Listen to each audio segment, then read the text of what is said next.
What's up, guys? We're Jake and James from Reverted Reality, and you're watching Boss Fight on 2ndInvite, the podcast on hard mode. Today, we are talking about different game editions. That's right. So it's kind of one of those things we've seen. It's been happening for a while. It just doesn't get as much attention as I think it has been lately. We look at, I want to start with, we're not going to hit all of them, but there's some ridiculous things. There are going to be some links that you guys should definitely check out. We've got a nice background inspired by video game collections. I feel like you're standing in a weird smelling game store. It feels like it would be. If you breathe in, it smells kind of like BO and odd life choices. It's actually an orthodontist in Indiana. It's his own personal collection. Oh, I was going to say, this is his office? Because I will go see him. Yeah. So it's interesting. Virtual Boy stand. Yeah, it's nice. This is lots of retro stuff here, but you get the gist. You get the gist of it. So we're starting off with some weird collector's editions. Like I said, I'm not going to throw anything up here. There's links below.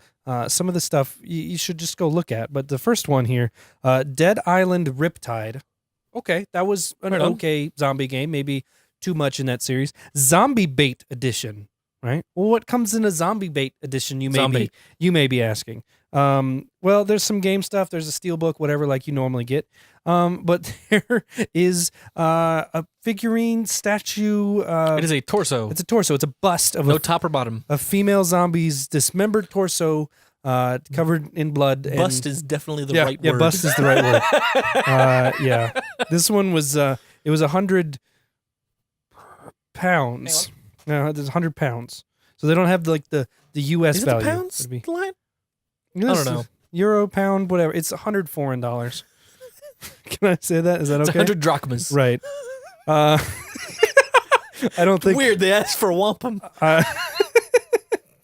Let's see, Witcher 3 had an interesting one because they had a collector's edition for when they had the expansion Wild Hunt. No, wait. Yes. I don't know. No, Witcher 3 was So you're looking at... Right. No, Wild Hunt is an expansion. Okay, that's what I thought. I'm not crazy. So it was a really cool figurine, but he's just got like this really like stone-looking face that just no expression as he's murdering a beast. Seems excessive. Yeah. No price on that one. Resident Evil 7, really cool game. Their collector's edition was almost $200, and it came with a mansion replica. The problem was that it literally stank of stale chemicals. Just did. Don't know if it was intentional or not. It smelled like dead people on purpose. It kind of makes sense. But the like that's a cool novelty thing to have at a convention.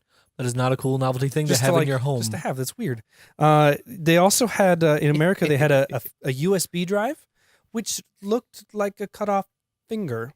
Apparently, in some versions, it didn't look so much as a finger as another small pointed object. It goes with the bust from Dead Island. Almost $200. The Overwatch Collector's Edition kind of caught some flack, not because it didn't have a lot of stuff to it. It had some figurines. It's $130, but it had a bigger statue than the rest, right? You had some small ones, big statue, except the big statue was probably your favorite character, Soldier 76, right? Mm-hmm. No. It's like literally the most like generic, like I'm a soldier. That's the basic, like I am new to Overwatch character. Yeah. They didn't have Mei. They didn't have Roadhog. They didn't have Tracer. I feel like Roadhog is an obvious choice for that. Yeah, that would be, I would Tracer, want that. which is kind of like the face of Overwatch. Right, exactly. We got Mei, who's like a really pretty girl character that's not like overtly sexual. That would be kind of cool. But no, they picked Soldier 76, which makes so much sense. See, Batman has had a slew of collector's editions. They've always done this kind of thing. They had Batman Arkham Asylum, so the first game. Yeah. It came with a Batarang replica. Came with a straitjacket. But it's sealed onto a stand, so you can't actually use it. It's just home decor. I mean, that's fair, because... it could be dangerous, but $100 and you don't even get to use the Batarang that came with it. Call of Duty's had some crazy ones. The Resident Evil 6 had a leather jacket edition. Why is that interesting, you ask? Well, because it was 900 European units. It was $1,000. But it... We're going to go with euros. I think it's euros. It looks like an L that's a little bit drunk. Gosh, we should really look that up.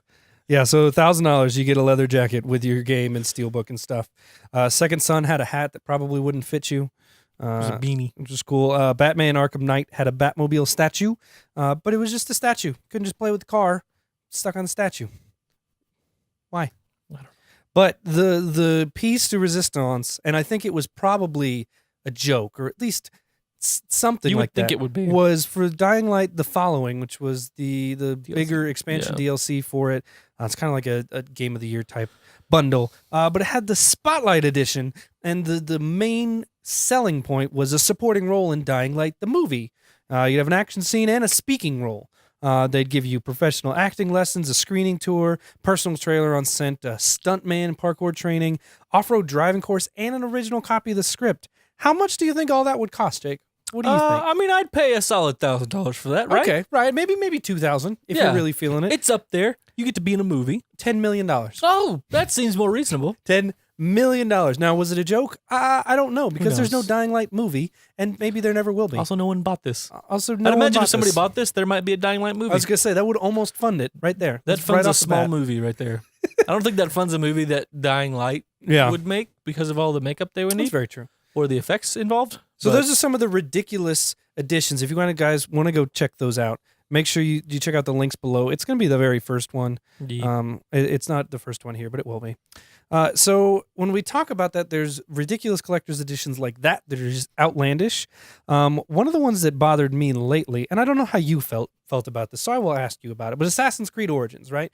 We all got excited for it. Great game. A lot of stuff to it. Only, this is a minor thing, there were 7 editions of the game to buy at launch. 7. Yeah. 7 versions of it, ranging from your normal $60 all the way up to $800. You get $800. a role in the movie, you get your own trade. I mean, if you've seen the Assassin's Creed movie, that actually would be a worthwhile price to get into it.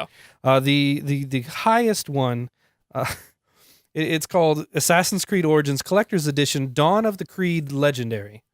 You get a pyramid to be buried It in. sounds okay. It's Legendary Dawn of the Creed Edition. It's not a good graphic of it. You get high-end Bayek and Senu figurine, 28.7 inches height. This is not a small figurine. This is a big one. No, that's like You get the gold edition, which is the Oh my God. digital download, the season pass, digital deluxe pack, and additional mission. You get the world map, which is like a hand-drawn artistic representation of the world of Egypt in Assassin's Creed Origins. Collector's case, replica of the eagle skull amulet, which if you played the game, you know it makes the Assassin's A, which is pretty cool. Yeep.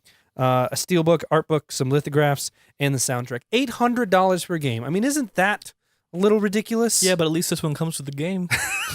At least this one comes with the game. See, there are ones that have come out that didn't have the game. You'd think that would be I just feel like you don't get to call that a collector's edition of the game. You get to call that like a collector's addition. yeah, you look at you go. I know. I felt You get to pretty call good that, about that. like merch and paraphernalia. Yeah, Like, it's ridiculous. So Mass Effect Andromeda, if anyone actually bought this game, there were 2 options that didn't come with the game. There was a $100 one that came with a 1/18 diecast or scale diecast model of the Nomad ND1 and a steelbook case for the game that doesn't come. The Yeah, game's so- not there, but you got the steelbook when you go buy the game. If you're playing alone at home, it's $160 That's right. US. The more expensive one, also made by PDP, will set you back $200. Comes with the same 1/18 scale model of the Nomad ND1 and the same steelbook case game cover. The Nomad in this one, however, is remote controlled. It would be $260 then. Actually, it'd be closer to like $270 or $280. That's true. By the time you get after tax and stuff working in. The model has 6 working wheels with front and rear steering, and you can control it from your Android or iOS phone. You can ride it all the way to the store to buy a Mass Effect. You can record video and take pictures. Honest, that's insane. That's ridiculous. If you want to take a look at that, look below. Another one, you'd think, oh, it's probably just a one-off. We probably don't see this a lot, right? Wrong. Battlefield 1, $130. Didn't include the game, right? It was actually literally called Battlefield 1 Exclusive Collector's Edition. Does not include game. $130. 14-inch statue. Ownership. That's true. I mean, it is. 14-inch statue, exclusive steelbook, cloth poster, deck of playing cards. Here's the one that gets me. Messenger pigeon tube, right? There's a pigeon game mode in the game. It's kind of weird. No one plays it. No one plays it. But this Messenger pigeon tube is different because it contains exclusive DLC for the game you haven't bought yet. And it doesn't even come with a pigeon. No pigeon either. That's if another I have thing. a pigeon tube and I have no pigeon, I have a be tube. disappointing. It's kind of pigeon tube. Another one was Wolfenstein: The New Order. This is the first game. This is a bargain at the prices these things have been going. $100. Wolfenstein: The New Order Panzerhund Edition. Oh, well, do you know what you get? You get a Panzerhund. Not like a real working one, just, a figurine. Which would be awesome. That would Park be that cool. bad boy in your driveway. But it's only an 8-inch, fully articulated, hand-painted Panzerhund statue and base. And by base, you know that it doesn't move. So that's a disappointing $100. Plus a bunch of other collectibles. It moves a little bit. It's right? like if it's fully articulated. vintage postcards from Wolfenstein's alternate 1960s, bound in a display book, some embroidered patches for your super nerd coat that you have, that you put all your patches from all your collector's editions on. Vest. $100 doesn't come with the game. So I know that there are some really cool things in collector's editions. Yeah. God of War is a good example. I think it's not an outrageous price. It comes with the game. Which is a good start for a game collector's edition. It's got a couple of cool statues and figurines. It seems like it might be worth the money. Yeah. You've got Destiny 2, which I'm glad I didn't get, but they had the $250 collector's edition box. Seemed like a lot. There was a lot of stuff in there. There was a nice messenger bag. There was a solar USB charger / light / a couple of different things. And then a ton of like limited edition, like lithograms and art and supplies and crafts and decor and stuff like that. So that's kind of cool. Those are some examples of it. How do you feel about these ridiculously expensive options? Some not even including games. Yeah, the ones not including games, if you want that stuff, that's fine. And you want to spend this money on it. Mm-hmm. But to sell it to Joe new to the games industry, or to mom and dad who don't know better and see Steelbook and know that, oh, hey, that's a Steelbook, that's what the game goes in. Dad looks over and says, yeah, the game goes in that. It's right there. Mm-hmm. And they go, oh, cool. He loves Mass Effect or whatever that game was. And so we'll buy this for him. And to get it, and then he opens the book and there's no game in there. And they go, what? Yep.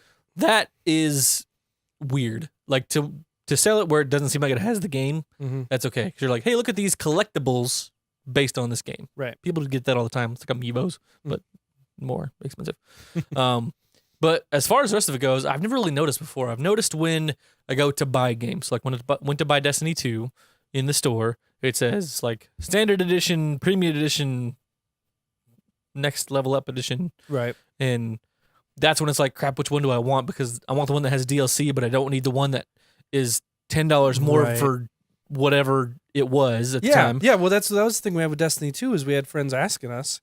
And because it was like, oh, here's this one with the season pass. Here's this one with digital goodies and the season pass. That's what it was. And it was just like, why like should I be buying other weapons? Why should I be buying the one with the season pass? I'm already pre-ordering your game for $100. Why is there more things that I'm not getting? It's stupid. It's just arbitrary way to make more money. Now, did I need the things in the game? No, I really didn't, and I wouldn't have used them anyways. But it's the thought behind it. I'm spending $100 and I'm not getting everything in the game. In a game like Destiny, if you spend that much money, if you spent the $10 or $20 extra it was to get the cloak or gun or whatever it was, it's like you're gonna play with that gun for maybe 10 minutes, right? And then move on because you've gotten a better gun. Mm-hmm. You're like, I don't like this one anyways. I'm moving on. So that's just weird. And like we pre-ordered Battlefront 1, which came with the Han Solo blaster, which I know a lot of people were really mad about because that blaster in was game, not in real life. Not like you did not get a digital blaster goodie. in real life. That was you got the blaster in the game. So instead of having to play for 20 hours and have enough credits and level to actually unlock it, you could have just bought it, which probably was a little bit of writing on the wall for Battlefront that we all just ignored, but you and I did because we bought it. And we had the gun. We didn't understand what everybody was so awesome. mad about. My gun was awesome. And I understand why everybody was so mad because it was. It got really us powerful. through those first couple nights that we played that game. That's for sure. Yeah, it did. But for the most part, I haven't really noticed. Like I see them and I know which one I'm going to buy. I think what probably bothers me more about different editions is when they have different stores with different editions. Like if you get it from GameStop, you get this thing. Like if you get it from Walmart, you get this. If you get it from Best Buy, you get this. I'm like, yeah, but I want that. And like in the situation where I was buying a physical game, I was most of the time getting it from Best Buy. It's like, well, I want the GameStop thing, but it's cheaper. $12 less if I buy it from Best Buy. Gamers Come Unlocked. Or if it's like a game I'm going to buy digitally, which is most games I buy anymore, it's like, oh, if you buy the GameStop edition, you get this stuff with it. But I'm like, I'm going to get it digitally. If I buy it directly from you Sony, will you just give me the stuff that you're giving everybody else for $60? That's when it really bothers me. When it's just these different editions online of like, That's fair. oh, here's like standard edition and then season pass edition. I'd be okay if they released every game like that with their new ESRB labels and everything. But just here's the standard edition, here's the edition with the season pass, and here is over here if you want to spend $100 more or whatever, you get the figurine and a hoodie and your own servant. It'll be great. Boy, you have an interesting concept of the value of a servant and a hoodie. Does the servant have to wear the hoodie, or is the hoodie for you? No, the servant puts the hoodie on you. Okay. Don't be ridiculous. Oh, okay. That's a distinct Or price I get a difference servant there. and he would wear my hoodie. I'm just saying you're only paying $100 for the servant, so it's just you gotta. Oh, see just where you different prices. The servant edition could be $200. Okay. Oh man, yeah. I mean, I agree. I think it's annoying. I think of it from more of a retail standpoint. Like if you work over in the UK, if you work at Game, or if you work at GameStop, I know they have some over there, but that's big over here. EB Games. You have EB Games up in Canada. There's different stores like that. Like I'm trying to imagine. Like let's say a kid walks in and he doesn't get online. He just wants Assassin's Creed. He knows that there's a new Assassin's Creed game. He walks in and he's like, "Oh, it's coming out next week. I want to buy it." He's like, "Okay, which version do you want?" The game. "Oh, but you could buy this one and get like a couple extra things." Okay. It was like, or you could buy this one and get a few more extra things. It's like, think about as a salesman, not only having to know all the new games that are coming out, know what's come out recently, know what sales are going on. It's like, all right, I have to be able to tell the difference between these 7 editions of a game. Like it's stupid. It's just dumb. Yeah. And it's just money on top of money on top of money. I think as a consumer, my goal is like, I want to get the most value out of this game. Now, how do I do that? It's like I don't necessarily like pre-ordering games because No Man's Sky. It's kind of like No Man's Sky, except there's no men there because no one plays it. No character models. But so No Man's Sky, that's a really good example. Battlefront 2, really good example. Battlefront 1, kind of a good example. Destiny 1 and 2, kind of a good example. So there's plenty of examples of reasons not to pre-order. That's why we haven't pre-ordered Far Cry 5. Are we going to love it? Yeah, probably. Are we going to play it? Yeah, definitely. But I'll buy it after I see the reviews come out. See the We're reviews. seeing some preliminary, like, hey, I played it. Here's the game. Here's what I thought of it. Yeah. But a lot of it right now is like, yeah, this game, like I was watching a video on GameSpot. They're like, yeah, some of the, because they're leaning into the kind of, there's a character in it that's like super, like hardcore conservative, like racist dude on the porch. Like somebody comes up and he says something about being like one of those Obama loving libtards. And it's like where they set the game, that character fits there, but they're like, you get quests from him. And so they're like, in the main story of the game, maybe he fits better in the chunk we played. It made me really uncomfortable. And so that's where I'm waiting for a full review of a game like Far Cry 5 to come out. And they're like, if they say like, oh, the characters, they leaned in a little bit too much and the game's really uncomfortable all the way through, then I'll think twice about buying it. But if it's like, I think it's going to be, and they're like, oh yeah, like it just paints this picture of this fake county in Montana. Yeah. Which is, I mean, that's the whole point. It's the world. Yeah. In general. But anyways, we're talking about Far Cry. Anyways, so that's kind of, where we stand on it. So I don't love the practice. I like collector's editions. I like that they're there. I don't like that every single game has them. I would be okay if like the big tentpole, like AAA releases, so like your Assassin's Creed, your Mass Effects, a lot of your first party stuff, big ones, like that makes sense. I don't know. Like if you can have 3 editions. That's what you're allowed to have. You can have your standard edition, you can have your premium edition with your season pass, and you can have your collector's edition. One collector's edition option. Like that's what you get. So put what you want in everything as the game. Make it cost what you want, but now I don't know how you enforce that as a company. But I do think that would be much easier. Yeah. It's like, do you want just this content? Do you want all this content? Do you want all this content plus cool goodies? That's it. Like done. There shouldn't be different. What annoys me is when I see different digital editions versus physical editions. It's like I don't want that. I don't want digital goodies. If I'm paying for a collector's edition, I want stuff to sit on my desk. Yeah, it would be cool. I would say, or wear on my surface. I'm thinking about like when you do collector's editions, I would like an option of like, do you want a physical edition of the game or a digital edition? Because there was like a medium Destiny package. It's like, that looks really cool, but I don't want a physical disc because I'm going to have to get up every 25 days and put in a new game or something. Which I realize is like super lazy on our part, but like that's where gaming is right now. We want to I want to play Fable, and so just hit my Xbox Dual and roll over to Fable. And well, especially because for me, my games are like up a set of stairs and like around a corner because I don't switch them that often. So it's like, that's annoying if we're watching a movie and then when I want to switch to Destiny like later that night after she goes to bed, it's like, now I got to go upstairs. I got to find the box in the dark without turning the light on to wake up the baby. And it's just like, it seems silly, but if you're going to spend $150 on a game, give me the option. Yeah. Physical, I'll check a box. I'll pay $10 more for that option. Fine. But sometimes I want those physical things without having to have a physical copy. Like God of War, it's like, man, I really like that figurine and that statue. Like, that's super cool. And I love God of War. So that purchase for me makes sense. But I don't want a physical copy. Like, I don't put my games on display.